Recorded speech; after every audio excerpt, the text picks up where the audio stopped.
Chapter 3 of The Secret Garden. Across the moor. She slept a long time, and when she awakened, Mrs. Medlock had bought a lunch basket at one of the stations, and they had some chicken and cold beef and bread and butter and some hot tea. The rain seemed to be streaming down more heavily than ever, and everybody in the station wore wet and glistening waterproofs. The guard lighted the lamps in the carriage, and Mrs. Medlock cheered up very much over her tea and chicken and beef. As one does, right? That sounds delicious. She ate a great deal and afterward fell asleep herself. And Mary sat and stared at her and watched her fine bonnet slip on one side until she herself fell asleep once more in the corner of the carriage, lulled by the splashing of the rain against the windows. It was quite dark when she awakened again. The train had stopped at a station, and Mrs. Medlock was shaking her. "You have had a sleep," she said. "It's time to open your eyes. We are at Thwaite Station, and we've got a long drive before us." Mary stood up and tried to keep her eyes open while Mrs. Medlock collected her parcels. The little girl did not offer to help her, because in India, native servants always picked up or carried things, and it seemed quite proper that other people should wait on one. The station was a small one, and nobody but themselves seemed to be getting out of the train.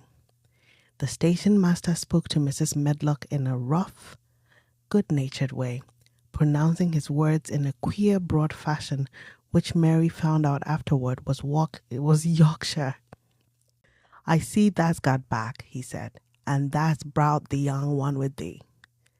"Aye, that's her," answered Mrs. Medlock, speaking with a Yorkshire accent herself, and jerking her head over her shoulder toward Mary. "How's thy missus?" "Well, and now, the carriage is waiting outside for thee." A brougham stood on the road before the little outside platform. Mary saw that it was a smart carriage and that it was a smart footman who helped her in. His long waterproof coat and the waterproof covering of his hat were shining and dripping with rain as everything was, the burly station master included. When he shut the door, mounted the box with the coachman, and they drove off, the little girl found herself seated in a comfortably cushioned corner, but she was not inclined to go to sleep again.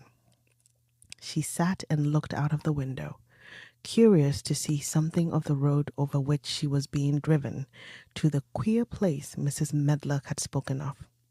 She was not at all a timid child, and she was not exactly frightened, but she felt that there was no knowing what might happen in a house with 100 rooms nearly all shut up, a house standing on the edge of a moor.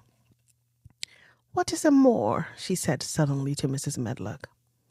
"Look out of the window in about 10 minutes and you'll see," the woman answered. "We've got to drive 5 miles across Misselthwaite before we get to the manor. You won't see much because it's a dark night, but you can see something."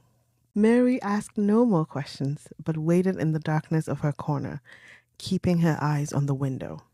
The carriage lamps cast rays of light a little distance ahead of them, and she caught glimpses of the things they passed.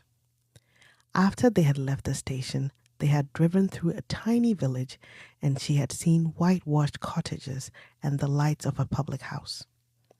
Then they had passed a church and a vicarage and a little shop window or so in a cottage with toys and sweets and odd things set out for sale.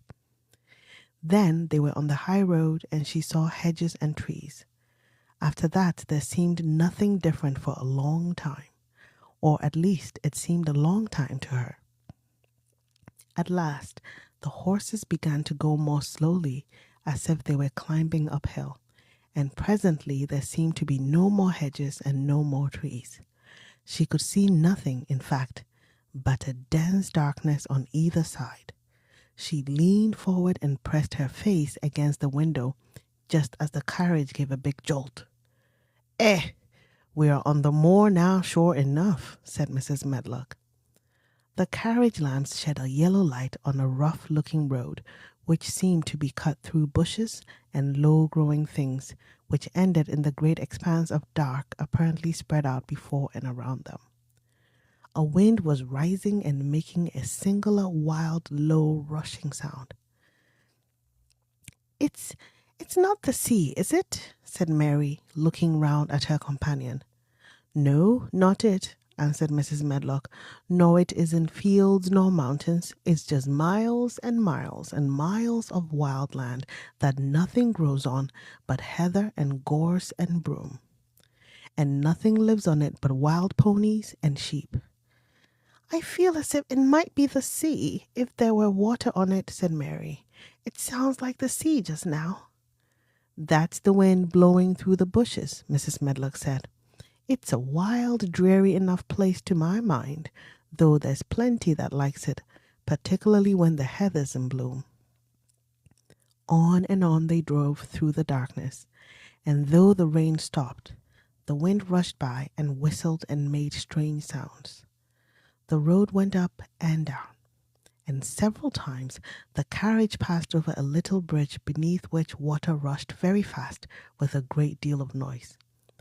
Mary felt as if the drive would never come to an end, and that the wide, bleak moor was a wide expanse of black ocean through which she was passing on a strip of dry land. "I don't like it," she said to herself. "I don't like it," and she pinched her thin lips more tightly together. The horses were climbing up a hilly piece of road when she first caught sight of a light.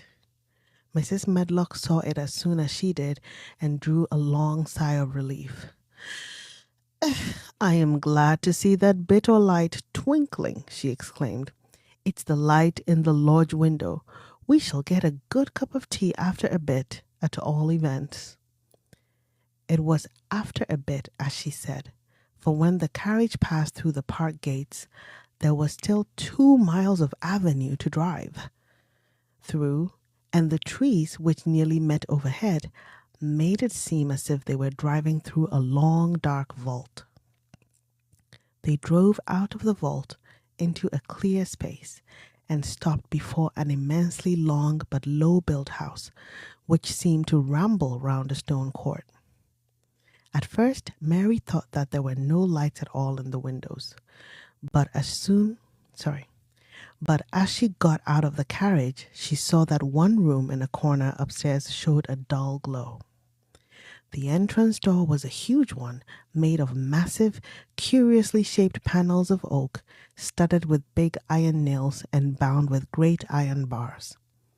It opened into an enormous hall, which was so dimly lighted that the faces in the portraits on the walls and the figures in the suits of armor made Mary feel that she did not want to look at them. As she stood on the stone floor, she looked a very small, odd little black figure, and she felt as small and lost and odd as she looked. A neat, thin old man stood near the manservant who opened the door for them. "You are to take her to her room," he said in a husky voice. "He doesn't want to see her. He's going to London in the morning." "Very well, Mr. Pitcher," Mrs. Medlock answered. "So long as I know what's expected of me, I can manage." "What's expected of you, Mrs. Medlock," Mr. Pitcher said, "is that you make sure that he's not disturbed, and that he doesn't see what he doesn't want to see." And then Mary Lennox was led up a broad staircase and down a long corridor and up a short flight of steps and through another corridor and another until a door opened in a wall and she found herself in a room with a fire in it and a supper on a table. Mrs. Medlock said unceremoniously, "Well, here you are. This room and the next are where you'll live, and you must keep to them. Don't you forget that." It was in this way Mistress Mary arrived at Misselthwaite Manor, and she had perhaps never felt quite so contrary in all her life. That was chapter 3.